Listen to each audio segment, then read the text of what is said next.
Hey, Dr. Peterson. I'm curious about the connection between aesthetic beauty and religious experience. I think you've hinted at it once or twice over the course of this lecture. Is it possible for something that's incredibly beautiful to evoke a religious or mystical experience, or something kind of in the same ballpark? I think that's what they're for, in some sense. You know, I mean, if you look at the structure of like a Renaissance cathedral, you know, there's just literally what I was just gonna. Right. That was my tag on. I apologize, I didn't mean to interrupt. My tag on to that question. The next part was, is that why we have cathedrals built like as spectacular buildings as opposed to a little box or something? Right. Well, it's if you're going to house the ultimate ideal, you build something beautiful, right? To represent its dwelling place, and it should be beautiful. And this is something that people do not take seriously. And this is especially something we don't take seriously in Canada. I mean, you think about all the hundreds of millions of dollars that were invested into beauty in Europe. I mean, spectacular, excessive investment in beauty that's paid back.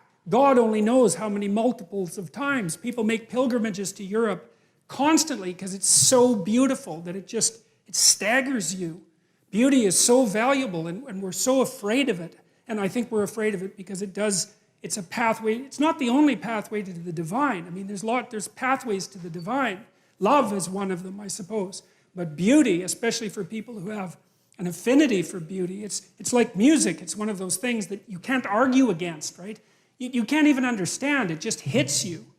And it shows you, well, it shows you the ideal. That's one way of thinking about it. But it also shows you, I think, it's like a vision of the potential future. It's something like that as well, that if we just got our act together and beautified things, that's the place that we can inhabit, and that would ennoble us. And that's why this Jerusalem, the heavenly city, is paved with gemstones. You know, they're crystalline, they emit light, and yeah, it's the proper dwelling place for an enlightened consciousness. Beauty is the proper dwelling place for an enlightened consciousness.